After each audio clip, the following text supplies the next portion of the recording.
The Chelsea Gallery was packed. Opening night, champagne and whispered judgments. Then curator Linda Holloway stopped in front of a single canvas. This is exactly what I mean. Untrained abstractionists, thinking they belong on these walls. Look at this.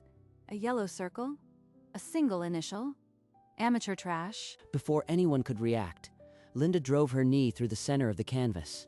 The sound of tearing fabric stopped every conversation in the room. You don't belong here. Take your garbage and go back to community college. Amelia Scott, the artist, stood in her paint-spattered overalls, expression unreadable. She walked forward, not with shame, but with the deliberate steps of someone who had expected this. She gathered the two broken halves, cradled them against her chest, and without a word, turned toward the exit. Behind her, the crowd was still paralyzed. Camera phones already uploading the footage, and Amelia didn't look back. 24 hours before the opening. In her Brooklyn studio, Amelia sat before a canvas that was almost finished. One more stroke, the cadmium red covers the edge, and the painting breathes. She layered the red over the blue. The yellow circle at the center had already dried, pulling every color into a single frequency. Let them see it, not the name, the work. She wrapped the canvas in brown paper and carried it through the morning subway rush, the wrapped painting pressed against her chest as if it were something precious. The Chelsea Gallery had put out an open call. Amelia had refused representation for 3 years, but she submitted this one canvas. The assistant barely looked up as she placed the form and the wrapped canvas on the desk. No questions, no eye contact. Back in Brooklyn, she sat at her workbench. Her phone buzzed. The screen lit up with a message from her lawyer. Twin submitted. Auction tomorrow. Now we wait and see who bites. The night before the opening, Sotheby's auction house was quietly making final preparations for the contemporary sale. Catalogs had already been sent to the top collectors. Lot 42 was listed simply anonymous, contemporary abstract.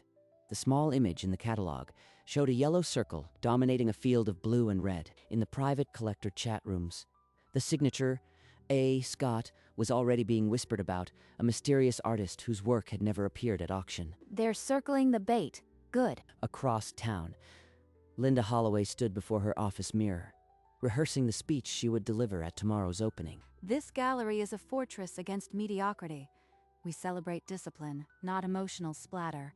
Outsiders will not dilute our standards. Amelia's phone rang.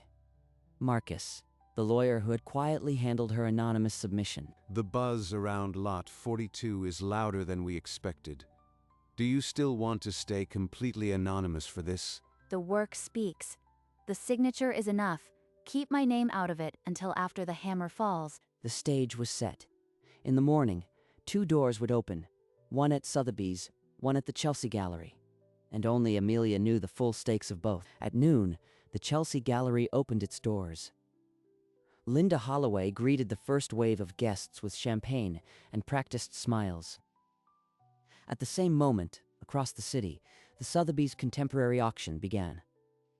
Lot 42 was announced, and the room fell silent. The auctioneer started the bidding at $2 million. Paddles shot up from the floor, from the phones, from the skybox. 3 million.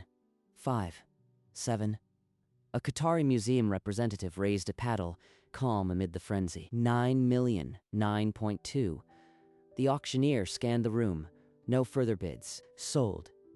To the museum. For $9.2 million. The anonymous painting had set a record for an unknown artist. We curate excellence. We reject the unpolished, the undisciplined, the work that belongs in a street fair, not on these walls. Then Linda saw her. Amelia Scott, in paint-spattered overalls, standing quietly near the back of the room. There. The one who submitted that splatter. Let's show these patrons what happens to amateurs. She set down her champagne and began walking toward the painting. The same painting that had a twin currently being wrapped for shipment to Doha. Linda didn't speak. She simply raised her knee and drove it through the center of the canvas. Just as the auction gavel fell across town, the tear echoed through the sudden silence. A dozen camera phones were already pointed at the broken halves. This is what happens when amateurs think they can buy their way in. Go back to community college where you belong. But Amelia didn't flinch. She stepped forward, calm, and looked at the remains of her painting as if she were studying a newly finished piece. Thank you. The curator's face faltered for a fraction of a second. Her mouth opened, but no prepared speech covered this. A patron's phone screen caught the whole thing. Amelia cradled the broken halves and walked out the same way she'd come in. Back in her studio, she laid the two pieces on the work table. The yellow circle was split down the middle, the red and blue still vivid. One twin gone, the other still breathing. Let them wonder. She didn't check her phone. She didn't turn on the news. She simply lay down on the cot in the corner and, for the first time in days, slept deeply. At 9:02 a.m., Sotheby's posted the official auction results. Lot 42. Anonymous, sold for $9.2 million to a Qatari museum.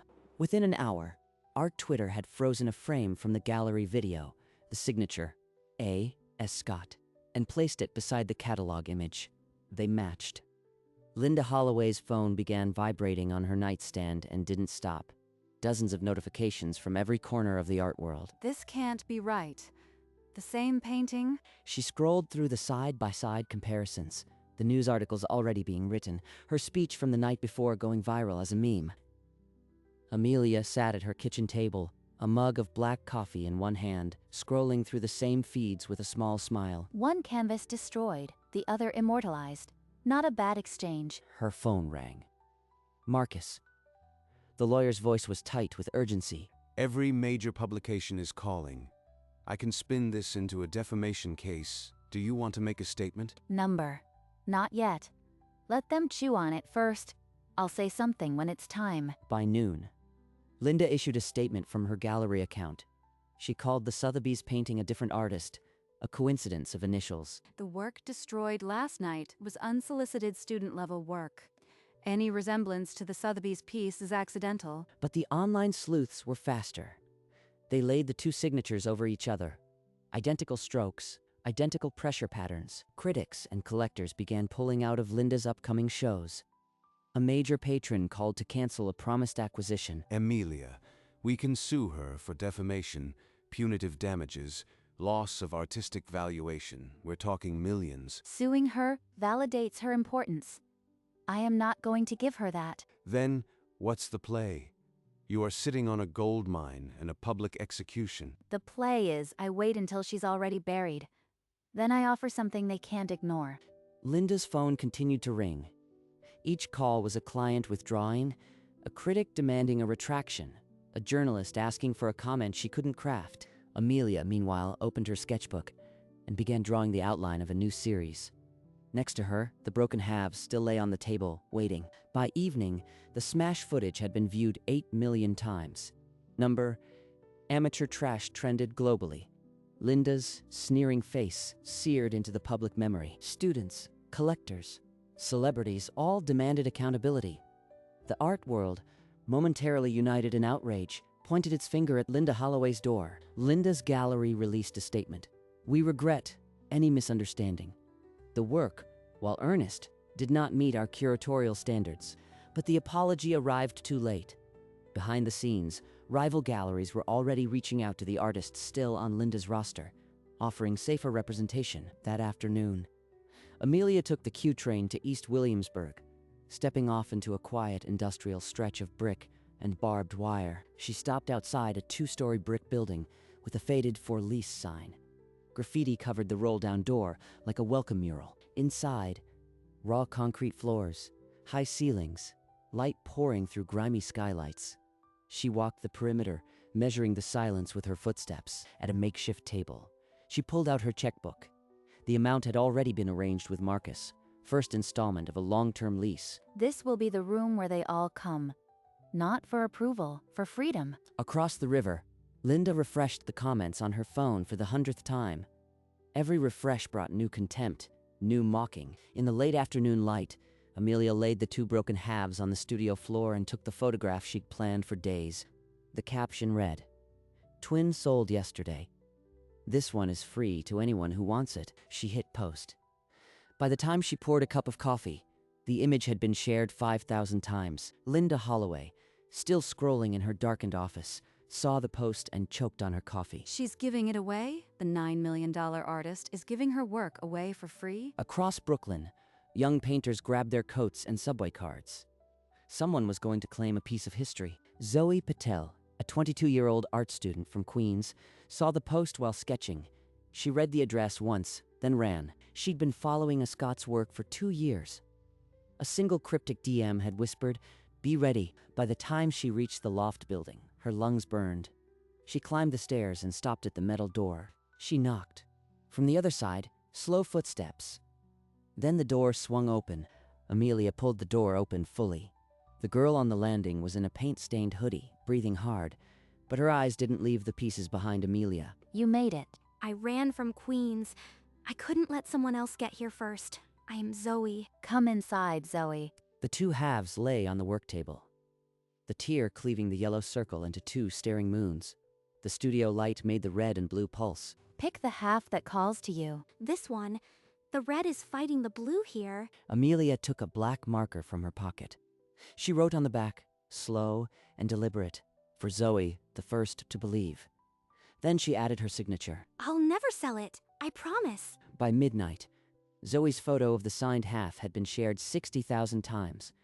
In her darkened office, Linda Holloway watched the likes climb and felt the last rung of her ladder crack.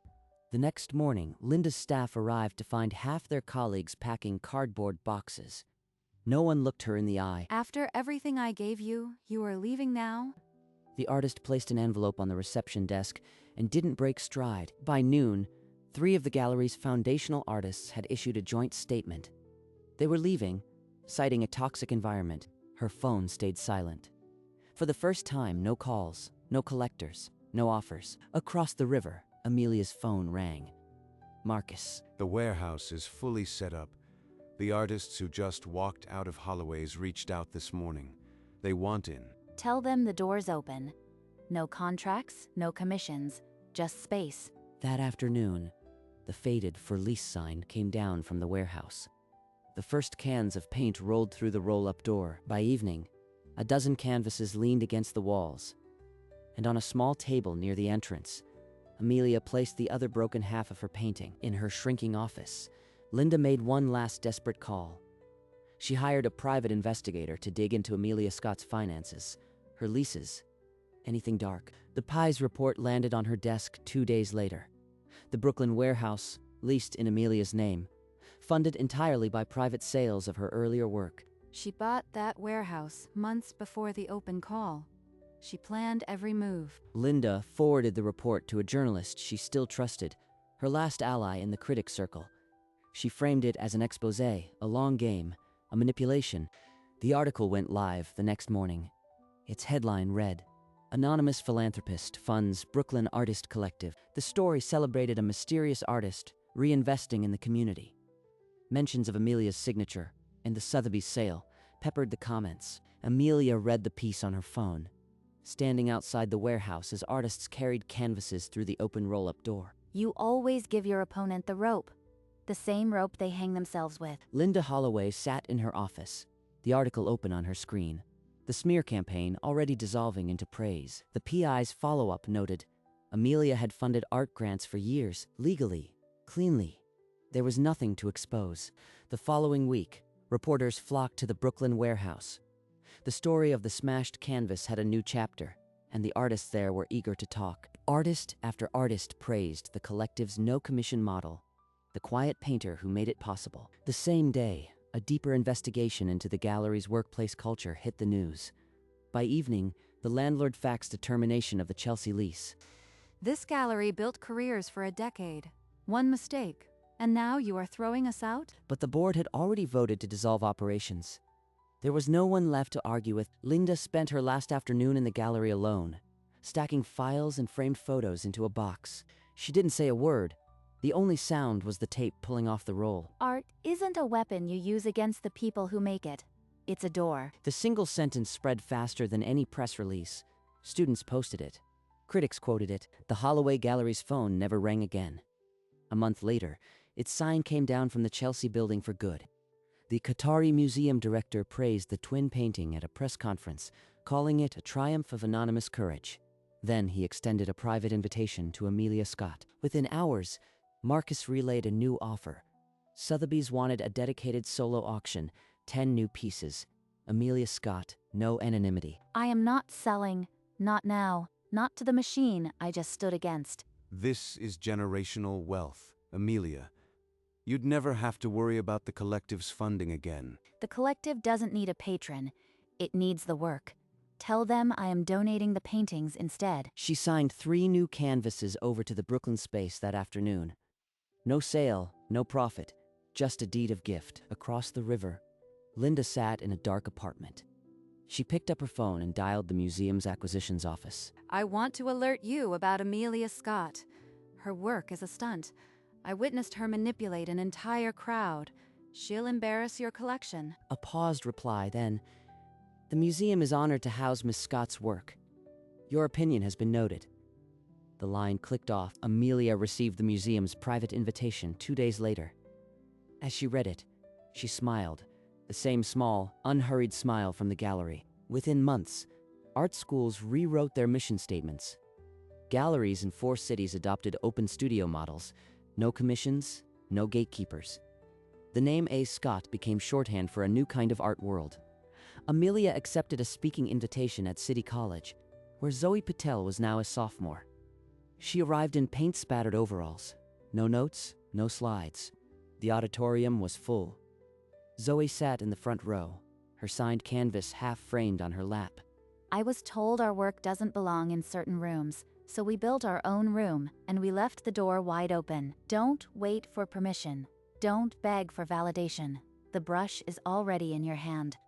Linda Holloway watched the live stream alone in her apartment, her face lit only by the screen's pale glow. She's standing there like a prophet.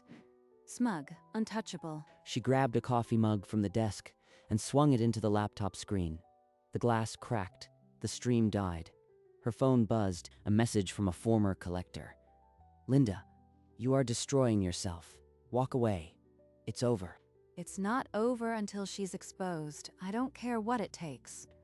Linda's anonymous tip brought the fire marshal to the warehouse. 2 inspectors walked through the roll-up door, clipboards in hand. They checked every extinguisher, every exit sign. The collective had been wired and sealed by artists who lived there. Not a single violation. A neighborhood blog covered the visit. Local artist space Ace's surprise fire check. The comments turned Linda's name into a punchline. From her dark apartment, Linda dialed her last remaining attorney. She demanded a defamation suit against the artists and the press. The attorney's response was blunt. Her own public rants had destroyed any legal standing. He could not file the suit. She slammed the receiver. By evening, 3 more firms had refused to return her calls. Linda Holloway was legally untouchable. The termination letter arrived the next morning. Irreconcilable conflict. After a decade, her own attorney had dropped her. That afternoon, Marcus took a call. A foundation tied to the Qatari Museum offered to purchase the warehouse and gift it to the collective permanently. Amelia stood outside the brick building as the news reached her. She rested a paint-stained hand on the wall and nodded once. Linda's final assault had only armed the collective with permanence. There was nowhere left to strike. Within weeks, the collective hung a new sign at the entrance. A. Scott Foundation. The first artist grants were announced, funded entirely by Amelia's donated work. A building that cannot be broken. A door that never closes. In a borrowed kitchen, Linda Holloway started a blog, The Hollow Truth. She typed from midnight to dawn, a dozen bitter posts. In the first week, the blog received 17 views. The art world had stopped looking for her. Marcus called. The Qatari Museum was preparing to unveil the twin painting publicly, and the director insisted Amelia attend a private preview. Tell them I'll come. No press, no statement, just me. She packed a duffel bag. The same paint, spattered overalls, her yellow bandana, a single brush. The museum rose from the Doha skyline like white origami. A docent led her through a silent corridor to the contemporary wing. At the end of the hall, in a pool of soft light, the twin painting hung alone. Amelia stopped 3 feet from the canvas. The yellow circle glowed under the museum light, and for a long moment she didn't move. It made it. All the way here. The museum director approached quietly. He thanked her for the donation, for the hope it represented. The painting belongs to whoever stands before it. I am just glad it found its wall. A small plaque beside the painting read simply, Artist A. Scott, Anonymous gift. He offered her a private statement, a chance to reveal her name. She shook her head. My work is enough. The name doesn't add anything. It doesn't already say. She stood there until the gallery lights dimmed, then walked out the same way she came, quietly. The twin painting remained on the wall, unattributed beyond the single initial, as she intended. Outside, the desert night was clear. Amelia hailed a cab and didn't look back. Back in Brooklyn, the foundation was louder than Amelia had ever heard it. Artists waved, shouted thanks. Presses hummed. She just nodded and made her way to a quiet corner. She pulled out a fresh canvas and set it on the easel. The first stroke of red hit the white like a long exhale. Everything in its right place. Now the real work begins. That same hour, Linda Holloway sat before her laptop. After weeks of silence, she typed a final, reluctant apology. I have reflected on my actions and wish to express my deepest regret for any harm my behavior may have caused the artistic community. She posted it. The replies, when they came, were not forgiveness, only laughter and links to old memes. No one believed her. At the foundation, Marcus appeared with a folder. His smile said everything. 3 more heavyweight artists just walked away from their galleries. They want to join the foundation. No contracts, no commissions. Then let them in. We have plenty of room. She turned back to the canvas and the red seam she had started. The brush moved without hesitation. The broken halves were behind her now. The Holloway Gallery's bankruptcy filing made a small paragraph in the business section. No one cared. 3 months later, the A. Scott Foundation had already nurtured its first dozen artists. Zoe Patel, now a junior, painted alongside them. The walls hummed with new work. At the museum in Doha, a docent led a tour group to the twin painting. She told them the story of the smashed canvas, the anonymous artist, and the $9 million twin. The docent ended. Her signature is enough. Art speaks louder than any name. Back in Brooklyn, Amelia picked up the other broken half. The one she had kept. She wrote on its back, "To the foundation. Art never breaks." Then she signed it. The broken half was framed and hung near the entrance, beside a sign. This space is a door, and the door stayed open. One slow Tuesday, a young boy wandered away from his mother and stood before Amelia's canvas. He didn't speak at first. He just watched the brush move, the yellow circle already drying at the center. Then, barely above a whisper, he asked why the woman in the video had broken her painting. She was scared. Scared of something she didn't understand, so she tried to break it. The boy kept his eyes on the canvas. But breaking it doesn't make it disappear. Art doesn't break, it just waits for the next person to pick it up. He looked at her hands, then at his own. You want to try? He nodded. She placed the brush in his palm, her stained fingers guiding his for the first stroke. And in the quiet of the foundation, a door that never closes passed from one hand to another. In Doha, a visitor stood before the twin painting, her shadow long on the gallery floor. The yellow circle held its light under the soft museum glow. Back in Brooklyn, the hall of the A. Scott Foundation never quietened. The door stayed open. The broken half hung on the wall, and the room breathed new color every hour. The boy found his place beside Amelia every Tuesday, his brush learning the weight of red and blue and yellow. He doesn't know it yet, but that brush is his. She let her own canvas rest and watched his strokes thicken, the yellow circle a sun over a new painting. The foundation hummed around them, canvases stacked, coffee cups half full, the door wide open on another continent. Beneath the museum spotlight, the twin painting stood as it always had, unbroken. Its plaque read, "A Scott," nothing more. And somewhere between the broken canvas and the open door, the painting never lost. The other half was given away,